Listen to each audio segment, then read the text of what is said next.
গোবিন্দের হাতের এই যে বাঁশের বাঁশি, এই বাঁশিটা সৃষ্টি হলো কি করে, এই তত্ত্বটা একটু জেনে নি ছোট করে। সত্যযুগী দেবগুরু বৃহস্পতি তিনি নিষ্কাম যজ্ঞ করেছিলেন বাবা, আর সেই যজ্ঞে পূর্ণ আহুতি দেন, আর সেই যজ্ঞের হোমানল হতে একটি 25 পর্বের বাঁশের সৃষ্টি হয়, যার এক একটি খণ্ড এক এক দেবতার হাতের যন্ত্র তৈরি হয়। নবমী বিষ্ণু সারেঙ্গী, বিষ্ণুর হাতের সারেঙ্গী হয়েছিল 9টি পর্বে। সপ্তমে হরধনুক ভোলানাথের হাতে ধনুক হয়েছিল 7টি পর্বে। পঞ্চমে রামপদণ্ড রামচন্দ্রের হাতে ধনুক হয়েছিল 5টি পর্বে। আর ত্রিপর্বে গান্ডীব অর্জুন, অর্জুনের হাতে ধনুক হয়েছিল 3টি পর্বে। তাহলে বাকি থাকলো আর কয়টি পর্ব? ও মায়েরা, 25টি পর্ব। নবমী বিষ্ণু সারেঙ্গী, বিষ্ণুর হাতের সারেঙ্গী 9টি পর্বে, হ্যাঁ 9। সপ্তমে হরধনু, ভোলানাথের হাতের ধনুক হলো 7টি পর্বে বাবা। পঞ্চমে রামপদণ্ড রামচন্দ্রের হাতের ধনুক হলো 5টি পর্বে। ত্রিপর্বে গান্ডীব অর্জুন, অর্জুনের হাতের গান্ডীব হলো 3টি পর্বে। 9, 7, 5, 3 হিসাব করো কত হলো? কত হলো বাবা? 72 পর্ব। 25 পর্ব বলেছে, 72 পর্ব বলে দিয়ে দিয়েছে। ও মায়েরা, কটি পর্ব হলো? তো কথা কও, ঘাটখান নাড়ো তো। 24টি। বাহ, কি ভালো গো, যাওয়ার সময় তোমায় লজেন দিলাম। এরকম করে কথা বলবে। শ্রোতা বক্তার মধ্যে যদি কথার আদান প্রদান না হয়, কীর্তনে প্রেম আসে না। হ্যাঁ, তাহলে 24টি পর্ব। বাকি থাকলো কটি পর্ব? হ্যাঁ, 1টি। বাবা, সেই 1টি পর্ব দিয়ে বিশ্বকর্মা নিরজনে বসে ভগবান শ্রীকৃষ্ণের জন্য এই বাঁশির বাঁশি সৃষ্টি করেছিলেন। যে বাঁশি গোবিন্দ শুধু রাধা নামেই সেধেছিল, শুধু রাধা রাধা বলেই বাজে। তাই আজ আমার গোবিন্দ বাঁশি বাজাচ্ছে, রাধা রাধা বলে কানাই পুরিল মোহন বাঁশি, শ্রী রাধিকার কর্ণে তাহা প্রবেশিল বাঁশি। শুনি ধনে সুবদনে অথির হইয়া, বধুরে ভেটিতে যাব আপনারে দিয়া, রায় ও শেখরে কহে এই কথা বটে, চলো সবে যাই মোরা যমুনার তটে। বাঁশি বাজছে রাধে বলে, কিন্তু সবাই কি একই শুনছে না? যার যেমন কান সে তেমনই শুনছে। হ্যাঁ, যশোদা শুনিল বেনু দেননি দেননি, নন্দ উপানন্দ শুনে এই তো বাধা আনি, রাখালগণ শুনিল বেনু ঘরে যাই চল, আর বেলা নাই। রাখালগণ শুনিল বেনু আর বেলা নাই, রাধিকা শুনিল ধেনু বেনু ঘাটে এসো রায়। তাহলে মা যশোদা গোবিন্দ রাধা রাধা বলে বাজাচ্ছে বাঁশি, কিন্তু যশোমতী বাঁশি শুনে চিন্তা করছে, আহা, বাঁশি বেজে যেন বলছে, মা আমার বড় ক্ষুধা লেগেছে, তুমি আমার জন্য তাড়াতাড়ি নবনী তৈরি করো, আমায় নবনী খেতে দাও। যশোদা শুনিল বেনু দেননি দেননি, পিতানন্দ শুনে বেনু এই তো বাধা আনি। গোবিন্দ সবসময় পিতার পাদুকা মাথায় করে বহন করে নিয়ে আসতেন। দেখো, ভগবানের প্রত্যেকটি লীলা মানে জীব শিক্ষা। বাবা, বাবা মাকে কেমন করে শ্রদ্ধা করতে হয়, ভক্তি করতে হয়, ভালোবাসতে হয়, ভগবান তিনি নিজে আচরণ করে জীবকে শিখিয়ে দিয়ে গেলেন। তিনি তো ভগবান, ঈশ্বর পরম কৃষ্ণ সচ্চিদানন্দ বিগ্রহ, অনাদির আদি গোবিন্দ সর্ব কারণের কারণ, যার ইশারায় লয় প্রলয় ঘটে যায়, যার ইশারা ছাড়া গাছের একটা পাতা পর্যন্ত নড়ে না। তিনি বাবা মায়ের চরণে প্রণাম করলেন, যার চরণ পাওয়ার জন্য যোগী মুনি ঋষি যুগ যুগান্তর ধরে ধ্যানে মগ্ন। আজ তিনি বাবা মায়ের চরণ সেবা করছে। জগৎকে শিক্ষা দিলেন, ওগো জগৎবাসী, বাবা মায়ের আশীর্বাদ যদি সন্তানের মাথার পরে না থাকে, সে জীবনে কোনোদিন আর যাই হোক মানুষ হতে পারে না।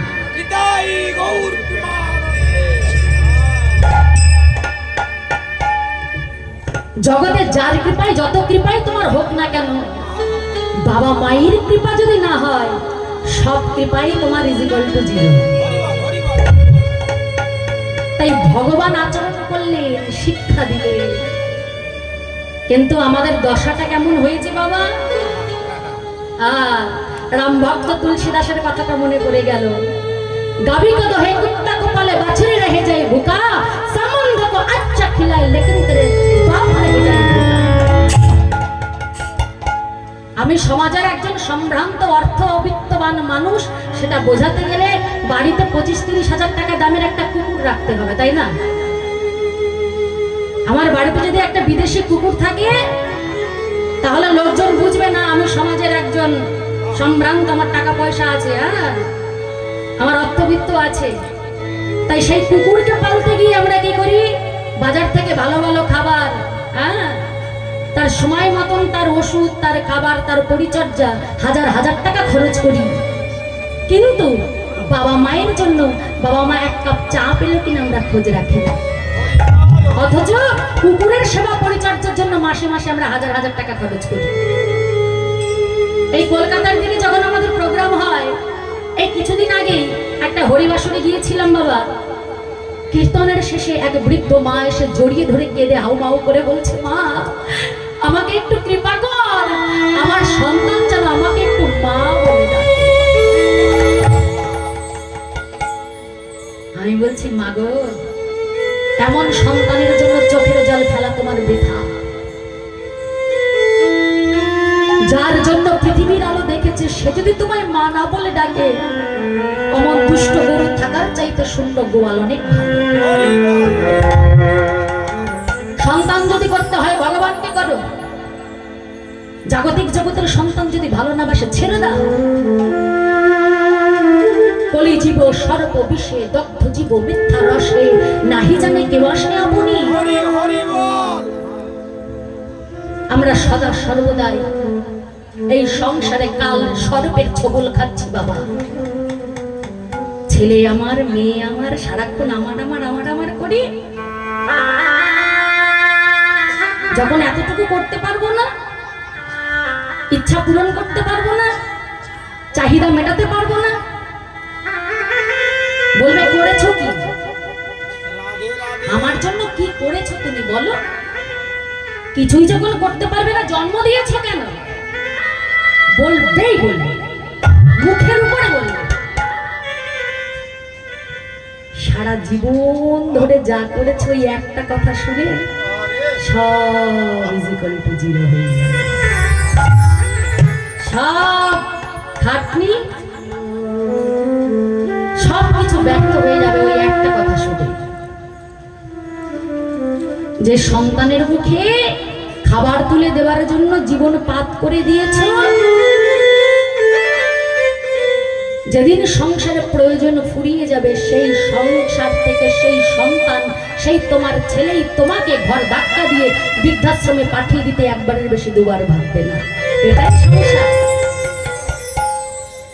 আমার আমার আমার আমার করি, কিন্তু তবু আমাদের শান্তি নাই। যতই টাকা থাকুক, পয়সা থাকুক, বাড়ি থাকুক, গাড়ি থাকুক, জিজ্ঞাসা করলে বলবে ভালো না।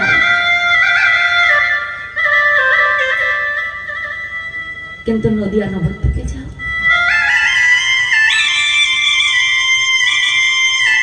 শ্রীধাম বৃন্দাবনে যাও, কিচ্ছু নাই। রাধা কুণ্ডের তীরে পড়ে আছে, রাধে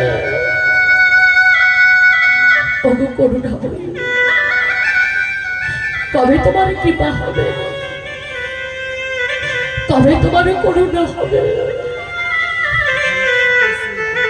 কিচ্ছু নাই, আহার নাই, ভালো আহার নাই, ভালো পোশাক নাই, ভালো বিছানা নাই, তথাপিও জিজ্ঞাসা করলে বলবে ভালো আছি। রাধারানী হয় ভালোই দেখেছে। এটাই হলো নামের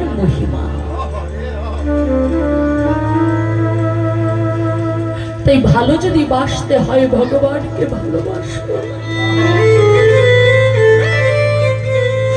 সন্তান যদি বলতে হয় ভগবানকে সন্তানের আসনে বসা। জাগতিক জগতের সন্তান তোমায় আঘাত দিলেও দিতে পারে, কিন্তু ভগবানকে যদি তো এতটুকু ভালোবাসতে পারো, ভগবান সারা জীবনের জন্য তার দাস হয়ে যায়।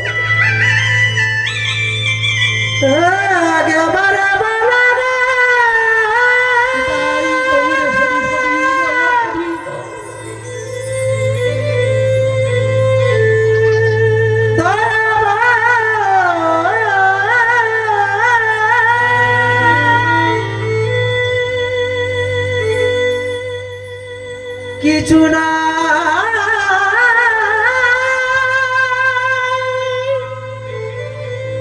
মিছে মায়ার সংসারে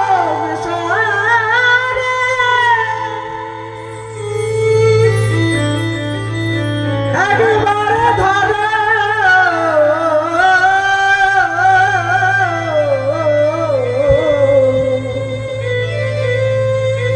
ধরো তার রাঙা পায়ে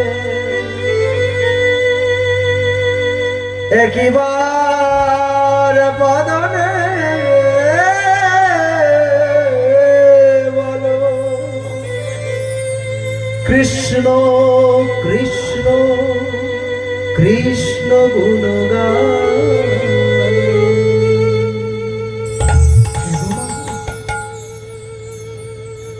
পরম ভক্ত গোবিন্দ ঘোষ 5 বছরের পুত্র সন্তান গোবিন্দ ঘোষের কোলের উপরে ঝলকে ঝলকে মুখ থেকে রক্ত উঠে। আজ পিতার সামনে পুত্রের বিয়োগ হলো, স্ত্রী বিয়োগ হলো। ছেলের নাম রেখেছিল গোপীনাথ। আজ পিতার সামনে পুত্রের যখন মৃত্যু হলো পিতার কোলে, গোবিন্দ ঘোষ সহ্য করতে পারল না। গোবিন্দ ঘোষ পুত্র গোপীনাথকে ওই গঙ্গার পাড়ে মাটি চাপা দিয়ে ঘরে এসে বিগ্রহ গোপীনাথের চরণে আচার খেয়ে পড়েছে। গোপীনাথ গোপীনাথ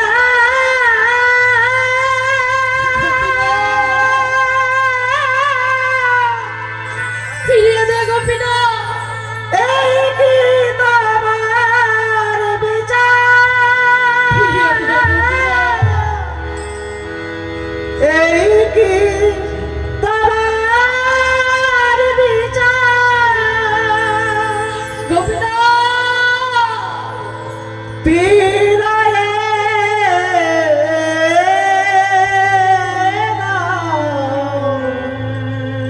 আমি তো চাই না, আমার পুত্র গোপীনাথ আমি তো পুত্র চাইনি। দাও কেন দিলে তুমি আমার পুত্র?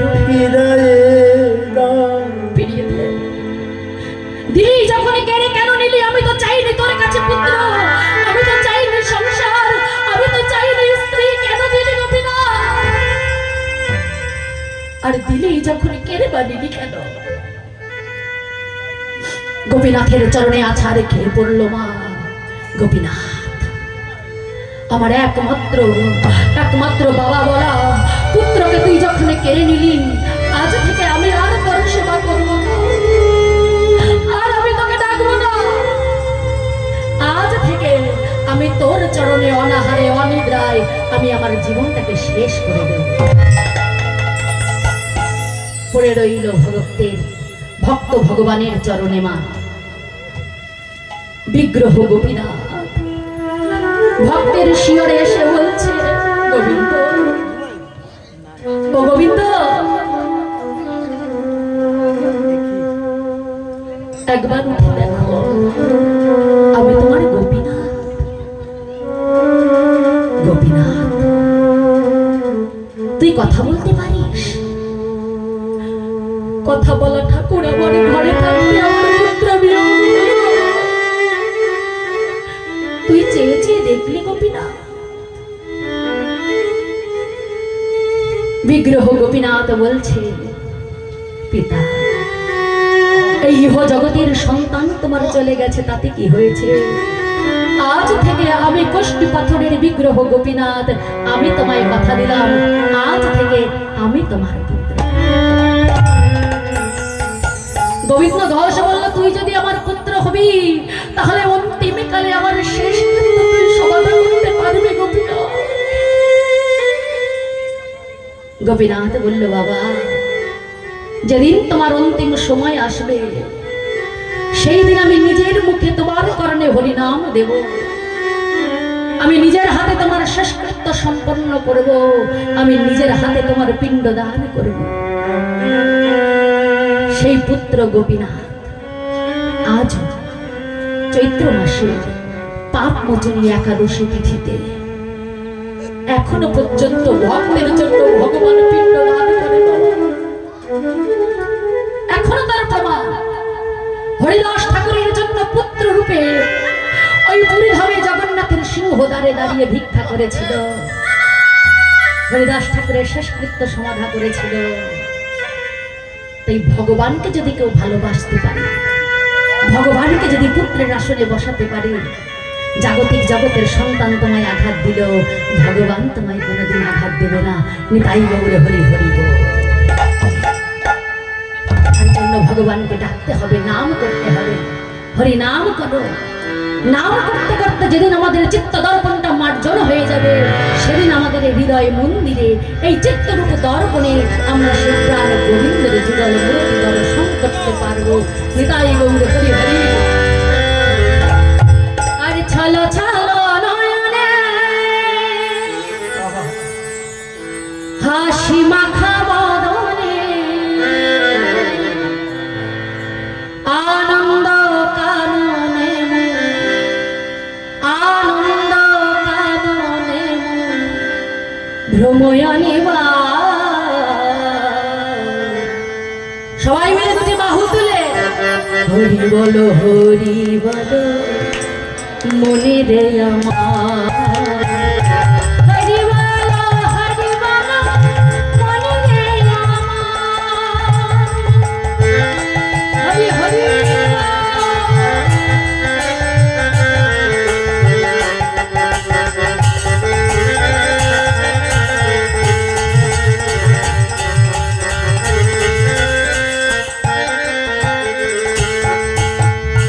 ছলো ছলো নয়নে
শুধু ভক্তমণ্ডলী আমার ভক্তিমতী মায়েরা, এই জগতে সবার সব অহংকারের ভাটা পড়ে যায় কোন দিন? যেদিন আমাদের জীবনের শেষ দিন আসে। ওই শ্মশানে ঘাটে চিতার আগুনে পুড়ে আমাদের অহংকার, আমাদের হিংসা, মান, অভিমান সব ছাই হয়ে যায়। কিসের অহংকার, কিসের হিংসা, কিসের দ্বন্দ্ব? এই জগতে যে ধনী ব্যক্তি শ্মশান ঘাটে, তার জন্য যে চিতা, আর যে পথের মাঝে ভিক্ষা করে খাচ্ছে তার জন্য ওই শ্মশান ঘাটে একই চিতা। একই চিতাই ধনী, একই চিতাই দরিদ্র। তাহলে কিসের অহংকার? অহংকার করো না, তোমার সব অহংকারের ভাটা পড়ে যাবে যেদিন তোমার এই অন্তিম দিন আসবে। তাই কি বলে?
বন্ধু করিতেছে ভব আর ওই দেখো তোমার বন্ধু করিতেছে ভব সিন্ধু। ওই দেখো তোমার বন্ধু করিতেছে ভব সিন্ধু। এক ফোঁটা অশ্রু বিন্দু, এক ফোঁটা অশ্রু বিন্দু বুঝিও না। হরি বল হরি বল হরি বল মোর রে আমার। হরি বল হরি বল মোর রে আমার। হরি বল হরি বল